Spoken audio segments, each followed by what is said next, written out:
Hey, what's up? This Disciple Marshall of Currents Rain back up in this anti-Illuminati all day, anti-Freemason all day, anti-witch all day, anti-wit warlock all day, anti-telepath, anti-psychic all day, anti-Satan all day, anti-gang stalker all day. Yeah. So this video is going to be basically part two of a king couldn't do this to you, but a prophet could. A king couldn't do this to you, but a prophet could.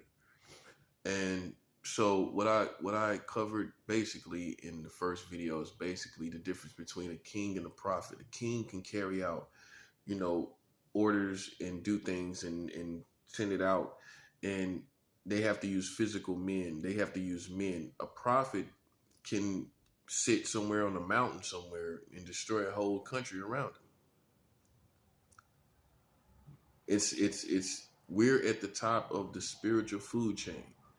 Because if you look in the Bible, specifically a prophet cursed 42 children and they died.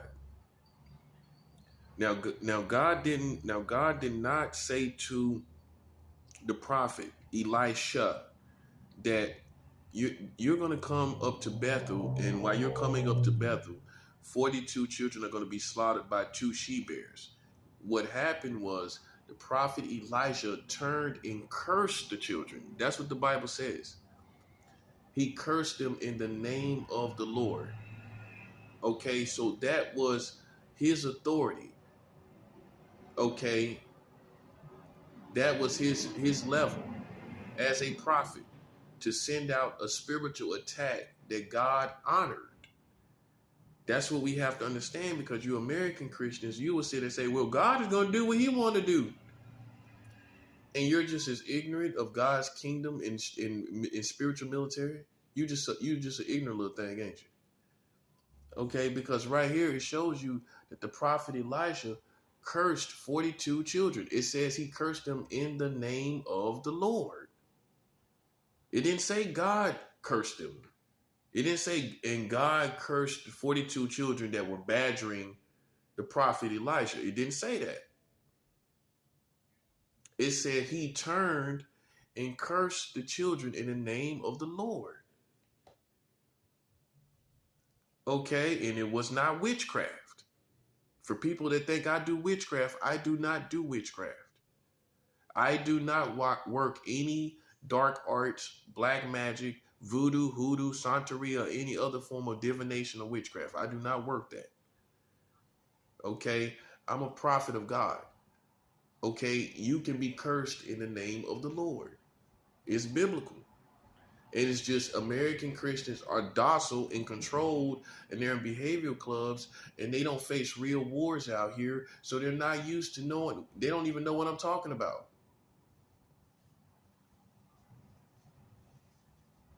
And they wouldn't agree with it anyway. They don't even agree with the scripture anyway. If you tell an American preacher, if you set them down and ask them, how do you feel about the prophet Elisha cursing the 42 children? How you feel about that? Children now, and they died. How you feel about that? Because most Christians, I'm gonna tell you what most American Christians would tell you. Oh, you should have more fruit of the spirit. Those are children. Let them badger you all they want. Let them talk all they want. Them children. Don't worry about that. Just pray for them. That's all you got to do, man of God. That's what most Christians would tell you. The man of God the prophet didn't do that. The prophet Elisha did not do that. He did not pray for the children. He cursed them in the name of the Lord, and they were devoured by 2 she-bears, which are protective bears, which is worse. A she-bear is worse than the male bear, because the she-bear it protects the cubs. So it has a more ferocious attitude. It has a more ferocious attitude.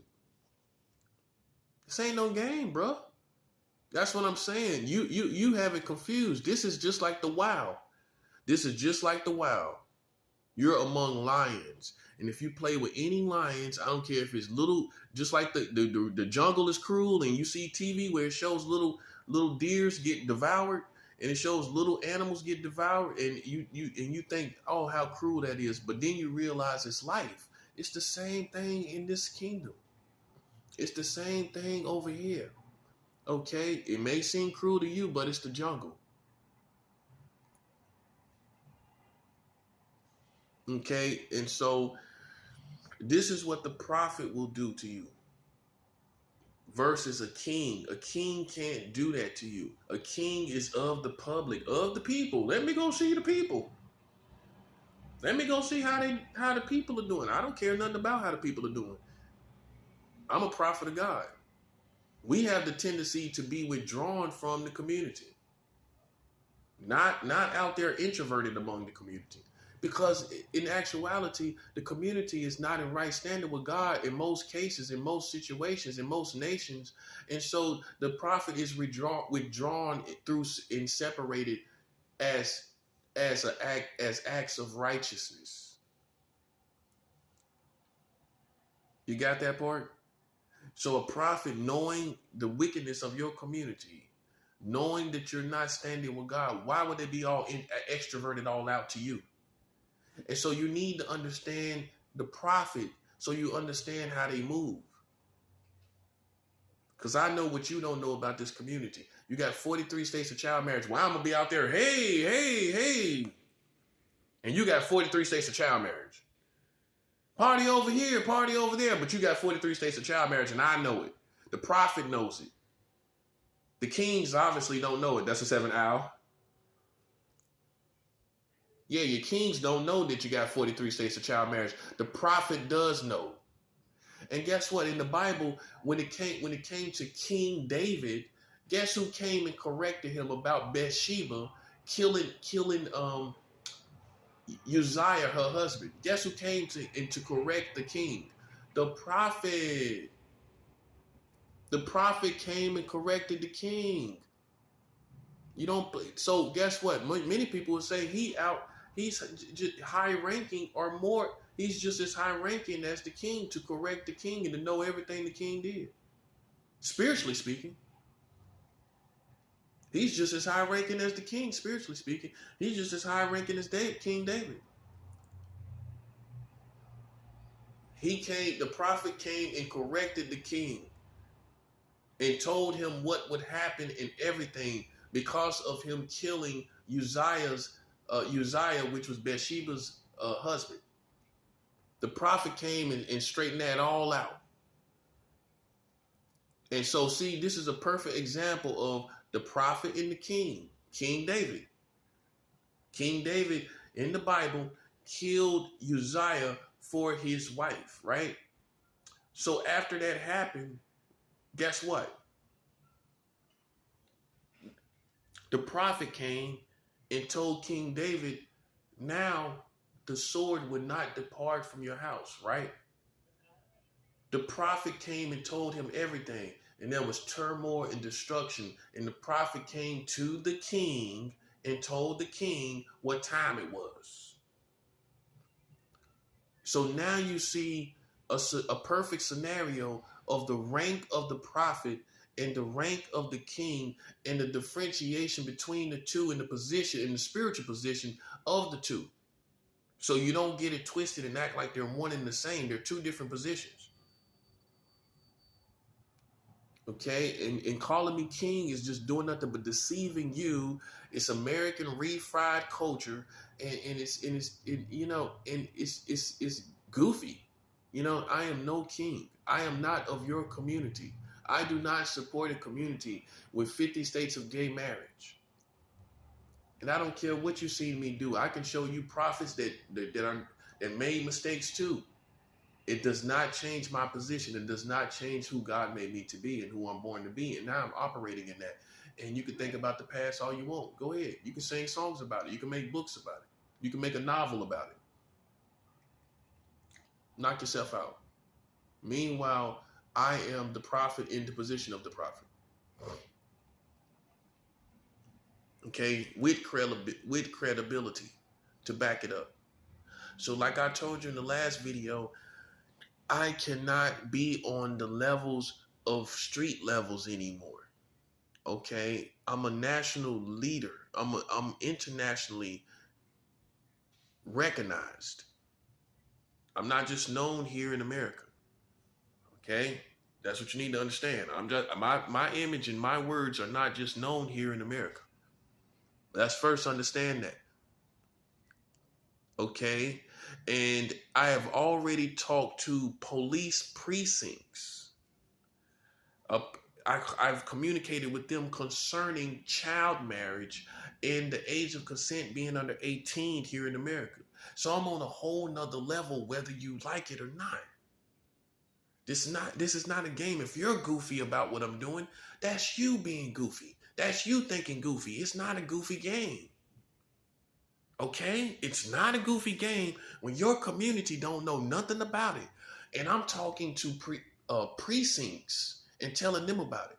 Now, when I called the precinct, I went to the community affairs extension and I talked to someone. And that policeman thanked me. He said, "Thank you, sir. God bless you." So that's the level I'm on, whether you like it or not. I am among the big dogs who can go and face the police and talk about these real issues out here. So therefore, I cannot be out here among peasants, among street punks. You understand me? And I have to use armed men, okay, on this level because I'm revealing important information. I'm revealing real information. So I cannot stick to street codes, and God wouldn't want me to either way it goes. God wouldn't want me to do that. Although I do not involve myself in what people do, what crimes people do. But if a crime is committed against me, God wants me to bring it to armed men. Okay? If something is so that separates me from the ratchet in the low quality community. Okay? I'm not a part of that. I have elevated to the point where now I am revealing information about your community that you don't know. 43 states of child marriage. I am the messenger revealing that. Okay, you're not the messenger. I have to have armed protection. So I can't stick to your teenage hood politics, street policies. I can't stick to that because I've elevated. Okay? So like back to the incident what I was telling you about. When I was in the deli and I was jumped April 30th, 2022. This was last year. Two guys jumped me, a black guy and a Mexican guy. So I come into the deli and it's all going to make sense in the story in this message. Okay? I come into the deli with my phone playing the Russian national anthem. So some guy, some happy-go-lucky guy who I do not know, he asked me, "What am I listening to?" Like, we in New York. I don't know why he's talking to strangers. His mother should have taught him that when he was a kid. But he takes the time to ask me what I'm listening to. First mistake. So I told him, I'm listening to the Russian anthem. I do not stand with America, do not like America. America has child marriage here. And so the deli clerk, I was in the front of the checkout where the deli clerk was, he was like, ouch. That's crazy, basically. That was his response. And just by expression and outward blowing, like, okay. So I walk away on that note, like food for thought. Boom, let me leave you on that. Boom, I'm out. So I'm like that. I say it and then I move. So then I'm on the other side of getting my groceries together or whatever, and then the guy insists on walking around the counter and talking to me about what Russia is doing, which most men, real men, would have nothing to say after you've said America has child marriage in the country. Right? So you already see I'm not coming off as no gangster, no thug. That's not how you can take me when I'm not saying anything. I'm not saying anything else. Now, if you feel like all black people are like gangsters and thugs, or you just feel like that's my energy and you're stereotyping me, then that's your fault. I'm talking to you about child marriage. And I'm not offending you by talking about that. I'm not projecting it as towards your country or towards you. I'm not putting it like that. So he says, well, Russia got this, that, and I'm like, I don't want to hear it. It's nothing else to say when I'm telling you that America has child marriage and you're trying to compare. That's what you're doing.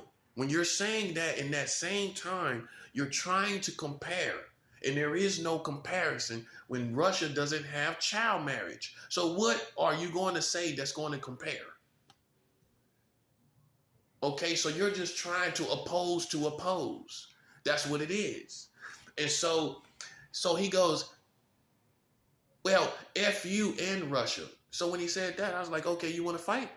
I'm a grown man. I'm not a teenage kid. I'm a grown man. All right? So he goes, oh, well, yeah. So he's checking out. Now, what real man's going to do that? As soon as you say you want to fight, he's stepping outside. Instantly. Dropping everything. Okay? So he obviously was scared. So I sized him up and realized, I was like, man, you too small for me. As soon as I said that, someone that I seen and knew of or seen of came out of nowhere challenging me to a fight. Now, this is a person I already seen. This is a person I already seen in the community, right? And this same person walked by me and said, which is probably a gang stalker, yeah, you're a pedophile. I can see it on you. This is what he walked by me and said. So I went into the same store that same night and gave him the middle finger. Right in his face. Right where he could see me. Definitely could see me. Right looking at me. So that was the first time I encountered this person that walked into the fight to fight for this other guy. Now, remind you, I knew who this guy was. So hold that thought. So with time, as weeks went by, I seen this person again. And so Pete, he didn't say anything to me. I didn't say anything to him. So there was a sense of peace, and I considered him just a part of community that I just pardoned. He was community that I pardoned. You feel me? Okay, so that was the situation. Okay, so I left it at that. Didn't want to see this person again. Didn't want this person in my path, which that's what I felt it was. This person was in my footsteps. I'm not stupid. Okay, so, but still, me being me, I held my head. And when I seen that person seem like they were laughing and enjoying other people, and I walked by, I didn't hate on that. I gave peace as to the community, right? So this was weeks before that happened. So then, like I said, this Mexican short guy, probably about 5'3", 5'4", he's saying he's saying F me and F Russia. I say, you want to fight? Okay, so soon as I said, you too small for me, the guy that I'm telling you about, who walked by me and said, you're a pedophile, I can see it on you, something like that. Something to that effect. And I stuck my finger up at him. But I gave him peace as far as the community, him being a part of the community. Okay, seeing him laughing around on my block and, probably in my footsteps, but I took it as the person is at peace. I'm not no hater. So if I see somebody just enjoying themselves and kind of doing them, I don't bother that. You feel me? So that's how I was moving. That's how I moved towards that person. You feel me? Because I already felt I gestured as I needed to gesture, which showed I wasn't scared of that person. I stuck my finger up at him. That shows I wasn't scared of that person right there in the store. So that being said, when he came into the store as if to confront me, saying, "Oh, don't fight him, fight me," I'm totally confused. Like how this person is, first remind you, it's not his fight to fight. It's man to man in the real world, first of all. And most men want to fight it out anyway because the emotions are high and you want to get off those emotions. So it's not just mono and mono just because it's just man to man per se. It's because you have smoke with this person and you want to get it off. It's not about just, a man has to fight, a single man has to fight a single man. It's because you want to get off the challenge. You want to get off the smoke that you got with that person. And some people will be mad that you stopped them from fighting that person. So that's how men think. So when I seen this person come in, that I had seen around the way, like I said, seen them around the way, laughing around on my block, at the deli of my block, laughing and running out the store, laughing and all of that.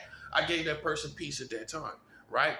So when I saw him running the store to defend this person, I didn't even know that he was on the phone. He was on the speakerphone with this person, which tells me it was all staged. It was all staged. How is this person conveniently on the phone that I've seen around the way, seen on my block? How is he conveniently on the phone? You feel me? So he's on the speakerphone with this short little Mexican guy. He's on the speakerphone. He hears me offer him to a fight, and he rushes in, saying, "Fight me. I heard you say fight him, fight me."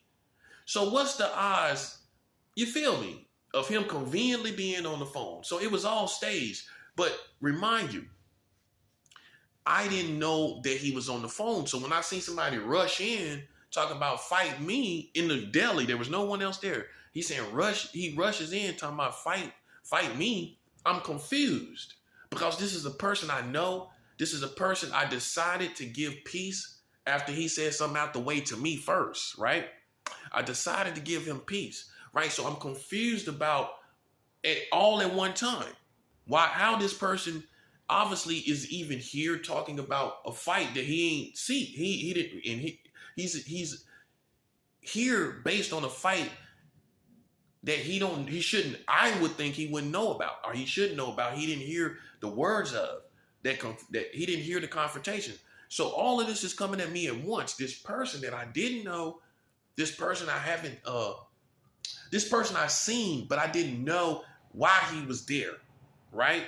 And why he was defending, two reasons. Why he was there, how he knew what was going on, and why was he defending a grown man. So I'm confused about all of this at one time. While he's defending a grown man, and how he knows. And it's a person that I actually do know of, right? Seen, right? So 3 elements is having me confused. I've seen this person before around the way. I stuck my finger up at him, gave him peace after that. He's defending a grown man. I'm confused about that as a man too. All at once. This is my value system. And I don't know how this person knows, because I haven't figured it out that he was on the speakerphone with this person. So those are 3 things that caused me to be confused and drawn back to not respond. Because I knew of this person and how I am. If I give a person peace, then I'm 100 with that. If I decide not to hate a person or go to war with a person, I'm 100 with that. So I sit through the punches of these 2 men, and I still explained my part and wasn't even harmed. 2 guys punching me all in my face. I didn't even fall. I didn't even break skin. It was no blood, no nothing. Nothing significant, right? Nothing worth noting. And so this is a perfect example. I say all this to say this. Okay. First of all, you know, it's not street. It's not that type of situation. It's not street life. That's not thug life. That's either gang stalkers or what I call street nerds. That you're so stupid that you're so infatuated with the streets that you don't know what it is. Okay, because that's to me that's bipolar.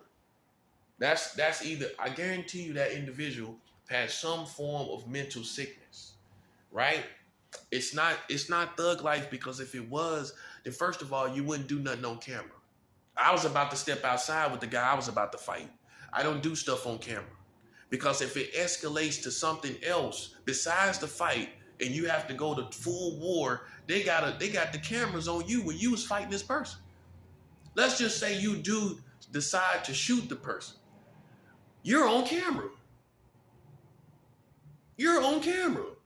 Well, let's say they decide to come back and shoot you and it goes back and forth. You're on camera with punching this person. So the only way a real criminal does something on camera is if it's a real desperate situation. If it's a fist fight that has not yet been, and it's described as a fist fight, and you know that's what's the implication and insinuation. You know that's what's implied, right? You know that's what's insinuated. That could have easily been pulled away from the cameras. So that to me is not a criminal because, and not street life, because a criminal is going to realize, okay, I'm on camera. This is a fight. I can take this, I can take this definitely outside. You feel me? I can take this outside. So for someone to do something like that, and it's a fight, to me, I would have said, come outside. That's what I would do. If you was used to doing fights, you were used to fights, you would say that. Okay, so to me, this is an example of people that to me they get put in the category of thugs and gangsters. They think that people think they're thugs and gangsters. They're bipolar people. They're bipolar people, man. And they masquerade behind thug life, and really they got mental sickness. And how we know is because if you wasn't mentally sick, if it wasn't that, you would stick to certain street codes and principles. If you don't stick to the street codes and you call yourself ratchet people are usually bipolar. Okay? Ratchet people usually have mental sickness. Okay? People that are real criminals are not trying to go to jail and not trying to get caught. All right? They're not doing things on camera. When the first guy that I was supposed to initially fight wanted to act like he had a problem, I was waiting for him to come outside off the cameras. I instantly think about cameras when there's a crime. Okay? For someone that don't think about cameras, you're not a criminal. Because if it escalates, let's say it escalates to shooting, they have the initial fight that you had with the person. You got to be suicidal or you want to go to jail. Which one is it? Listen, it's one thing to not care. It's one thing to not care and be in jail. It's a whole different ball game. I don't care, but I'm not going to jail, bro. I'm not going to jail. So you got people that don't care and want to go and don't care how they do stuff and go to jail. That to me, that's a bipolar person, bro. That's what I'm saying. And the bottom line is this. If I came to this person talking about child marriage in America, that was the basis of what was talked about. Keep that in mind. I didn't project myself as a criminal. I didn't project myself as a thug. Right? I didn't project myself like that. So I'm presenting myself as a messenger that's talking about child marriage. This person wants to say F me, F Russia. And I'm talking about child marriage, right? You're going to say that to the person that's talking about child marriage? You're going to say F them and F Russia? That don't seem right, do it? That don't seem right for a grown man to say that when you talking about child marriage. They may not feel you, they may not agree with you, but you talking about child marriage, something I know they don't know. I knew he didn't know that.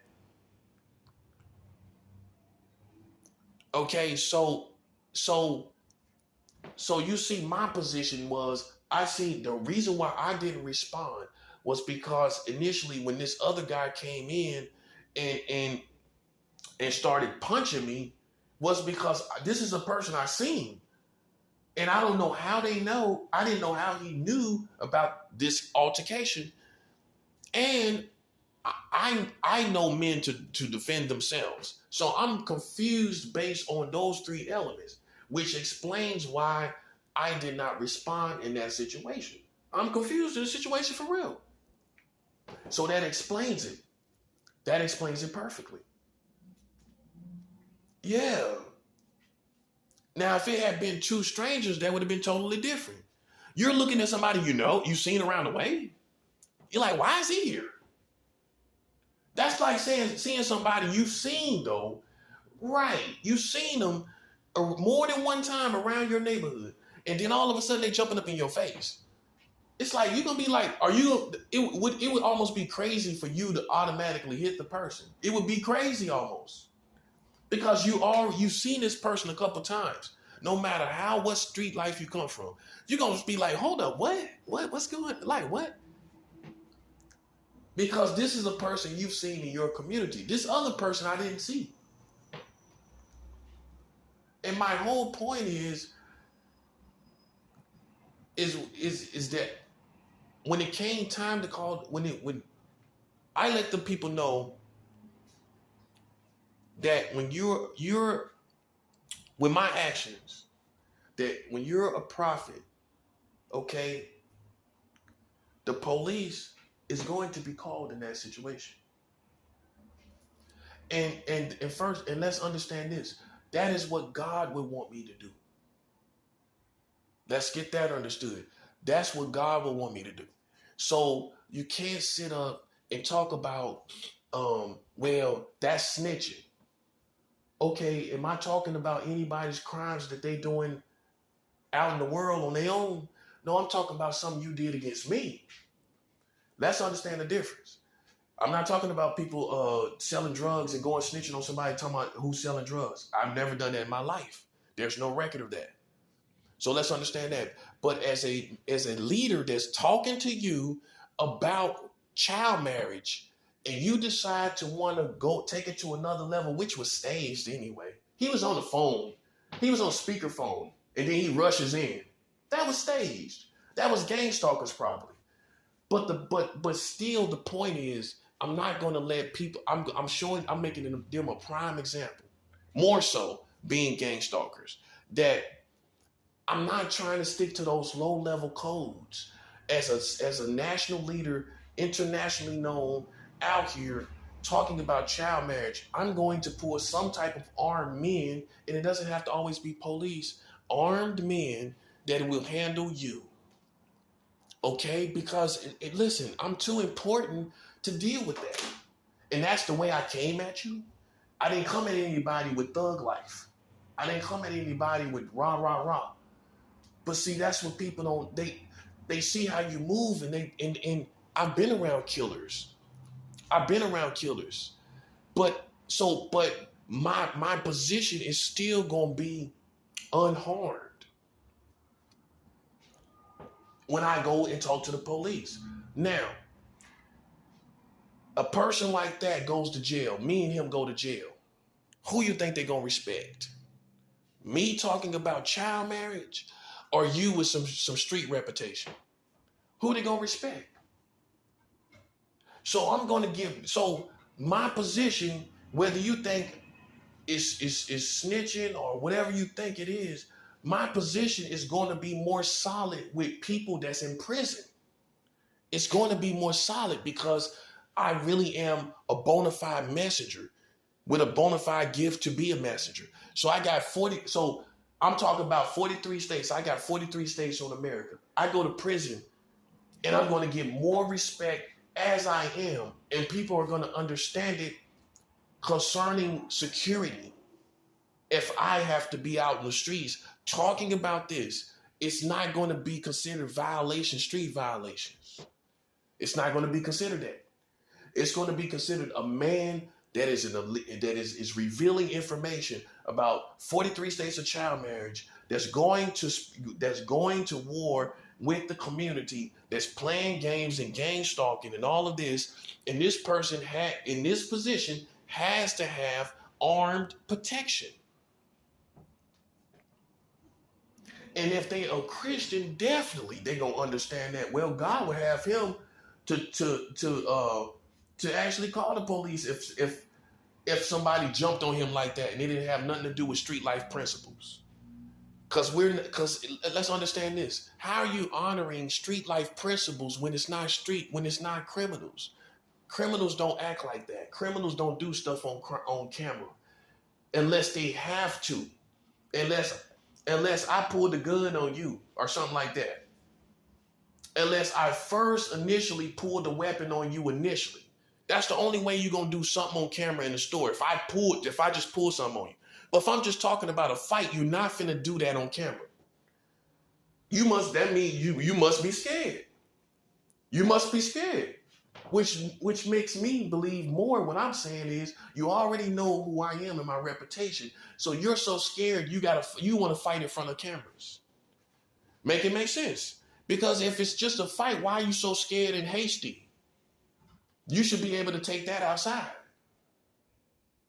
So that was all staged, man. And listen, that's all I'm saying is that my reputation is still solid. If I went to prison, people are going to have more respect for me. And you just a common criminal? I can't be compared to that.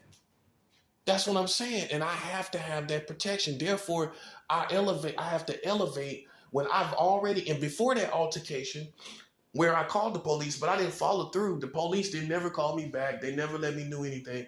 They didn't let me know anything, and I didn't call them back because that's what kind of guy I am. I'm not going to enforce and strong arm the police in any situation. I'm not going to do it.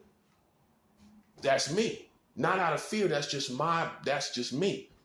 But initially, when you have someone that stage stuff and play games and things like that, that's the type of people we want out the way and off the streets, bro. That's how I feel. And they're not thugs. They're not criminals. They're not none of that. It's obvious when you're doing stuff on camera, how you a criminal. You know what I'm saying? So that, like, it's just certain things that's telltale, man. You know what I'm saying? And everybody's looking for their 15 minutes of fame. You know what I'm saying? In different types of ways. You know what I'm saying? Out here gang stalking and thinking you're part of me or you're my rival. You're flattering yourself. You're not able to be my rival. You know what I'm saying? I'm a spiritual leader on a whole different level. And whether you accept it or not, you know, that's your prerogative. That's your prerogative. I don't have nothing to do with that. But it's a fair warning to anybody. It's a warning shot. I don't play any games, bro. After that happened, after they did that, after they jumped me in that deli, less than a month later, you had 2 mass shootings. And people might say that's cruel, but listen, you will not touch the prophet of God. I'm not a deacon. No disrespect to deacons and ushers. I am not a usher. I am not a deacon. I am a prophet of God. I showed you hitting the ground running in this video how a prophet can curse children and they die. Let alone some musty grown men. And we'll hit you where it hurts. We'll hit your community. They will suffer because of you. 2 mass shootings happened. You think that's a coincidence? In a month's time of those 2 men putting hands on me. One black guy, I think the mass shooting was for the Buffalo. Up there, that was for him, what he did. And the Mexican guy, unfortunately, it was that one school. What was the name of that school? I forget that one school. But anyway, it was an elementary school that had a mass shooting right around what was that, April? May. But those two mass shootings were a result of what those two guys did. And that's what it was. That's what happened. And people can ignore it, but I understand spiritual occurrences. You know what I'm saying? So that's what happened. The Mexican guy, he put his hands on me. There was a mass shooting, and the children there, unfortunately, were Mexican.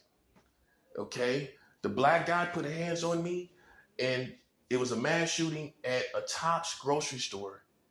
And that grocery store was filled with black people. It's a hardcore system that will not be played with, bro. It will not be played with. You know what I'm saying? You will not play with this system. So that's what happened. You know, that was a result of playing games with me.